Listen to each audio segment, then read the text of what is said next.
Comment allez-vous? Alors, j'imagine que vous êtes là pour votre dose de culture quotidienne. Ça tombe bien parce que de toute façon, en ce moment, vous êtes obligé de faire avec moi, notamment.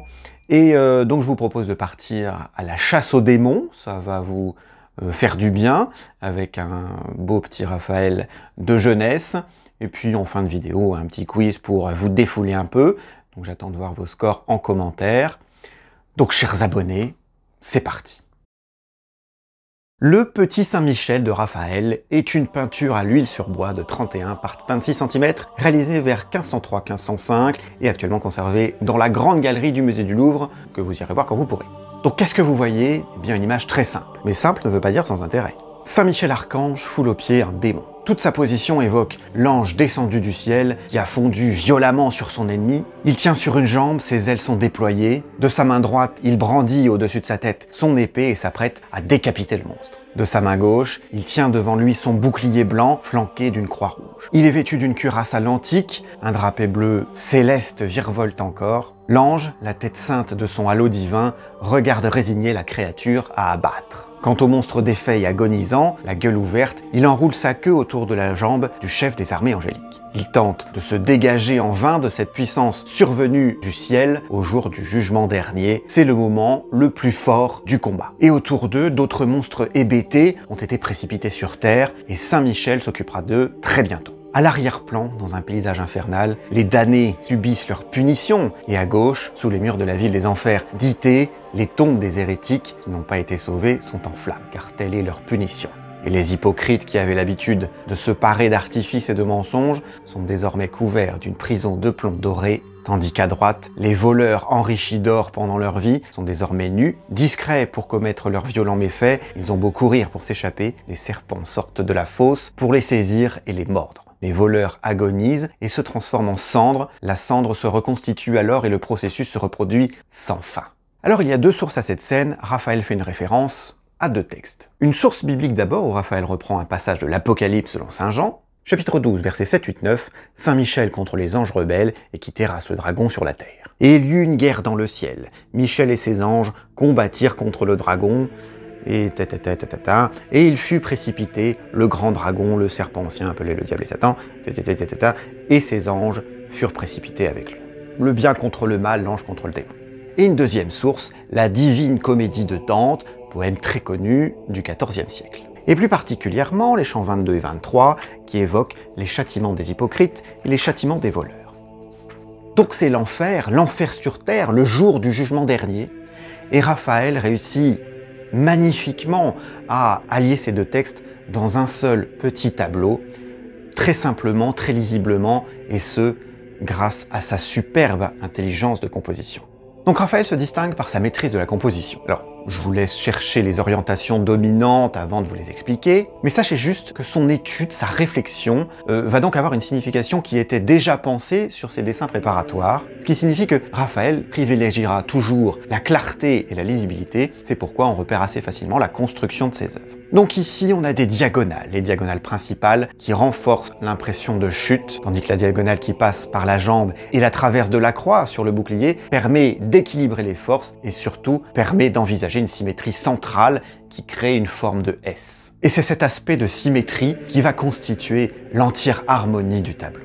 Alors on combine le tout, et certains diraient qu'il y a un chemin logique que Raphaël a créé pour orienter les yeux de son spectateur, et pour info à ce moment-là, Raphaël n'a que 21 ans, donc tout cela n'est pas de la surinterprétation. En 1504, Raphaël a déjà été bien formé, d'abord par son père, ensuite par le grand Pérugin. Bon, il est orphelin à 11 ans, donc on peut penser qu'il est assez autonome rapidement. Donc sur cette petite œuvre, on est assez bien éclairé sur la conception, puisque on va se référer à toute l'éducation artistique qu'il a pu recevoir. Les couleurs, par exemple, alors ça vaut absolument rien à l'écran, mais c'est assez fabuleux en vrai. Plus on s'approche du centre et plus on trouve de couleurs.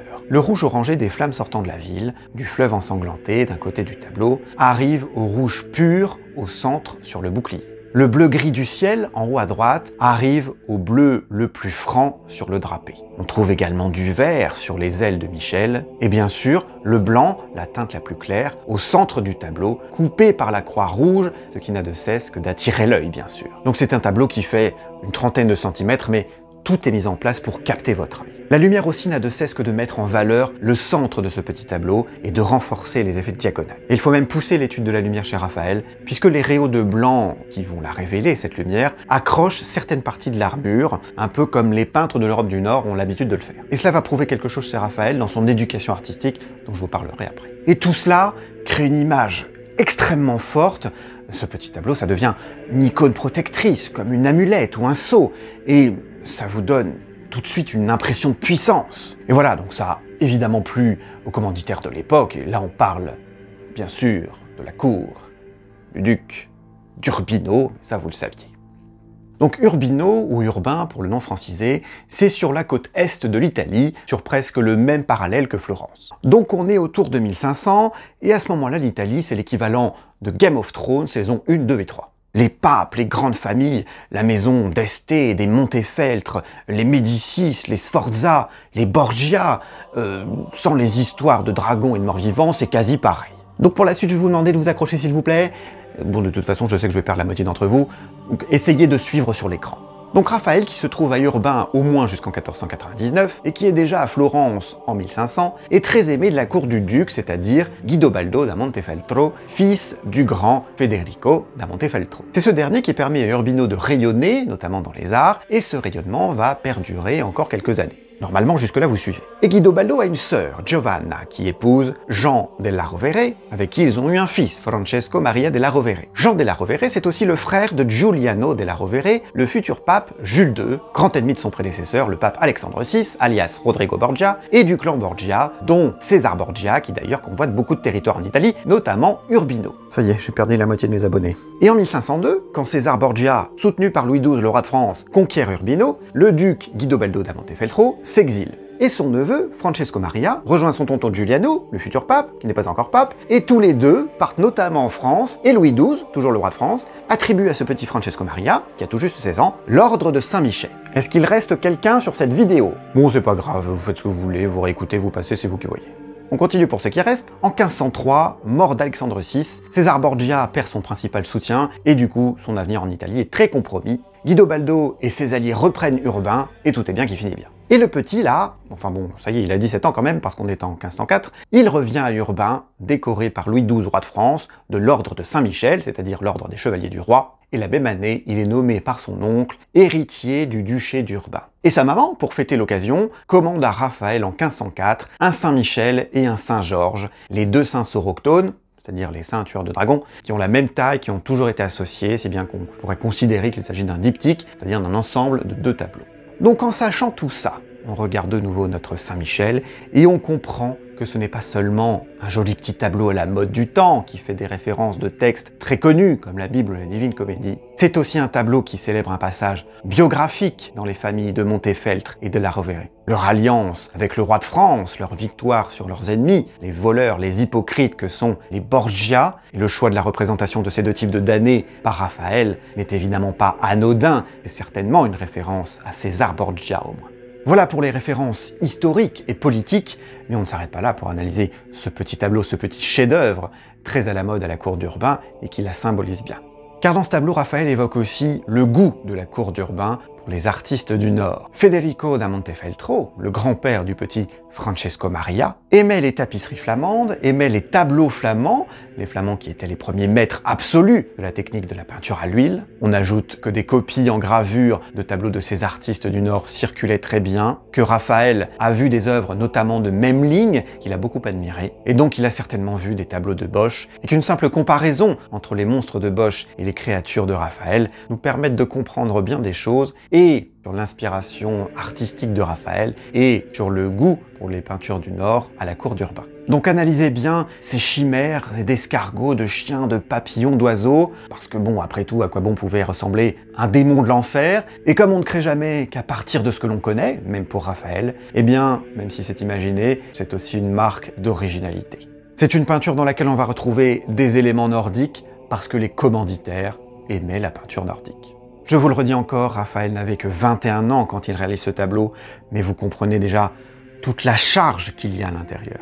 La composition, les références politiques et stylistiques, la puissance de cette image, c'est tout le potentiel de Raphaël avant qu'il ne rencontre Léonard de Vinci, dont il aura une grande impression et qui sera toujours pour lui un maître, et qu'il ne rencontre même Michel-Ange à Florence, avant qu'il ne soit appelé à Rome en 1508, qu'il ne devienne chef du chantier de Saint-Pierre de Rome, rien que ça, après l'architecte Bramante, qu'on lui confie la mission de la sauvegarde des statues antiques, qu'il ne réalise ses portraits parmi les plus célèbres, ses fresques parmi les plus célèbres, qu'il ne devienne ce maître de la douceur, du sfumato, et dans l'atelier duquel germera la graine du maniérisme et les plus grands artistes qui vont représenter ce mouvement et le diffuser dans l'Europe du XVIe siècle. Mais enfin voilà, après ce petit Saint-Michel et ce petit Saint-Georges, qui témoignent de ses premières œuvres, Raphaël à Florence réalise un autre modèle de Saint-Georges. C'est un pas de plus dans son évolution, c'est-à-dire pour lui l'âge de l'assimilation, de la construction de sa touche personnelle, de son style. Puis à Rome, à la demande du pape Léon X, en 1517-1518,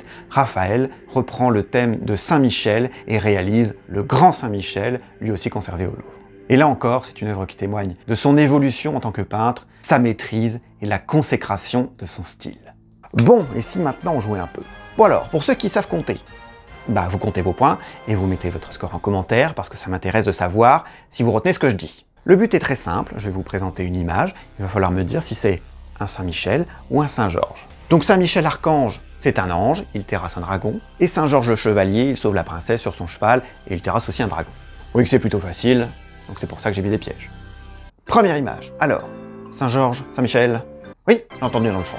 Qui a dit Saint-Michel? C'est absolument ça. Pourquoi? Parce que c'est un archange, donc il a des ailes, c'était pas un simple humain. Bravo. Image suivante. C'est qui? Saint-Georges, absolument. La lance, le cheval, la princesse, tout y est.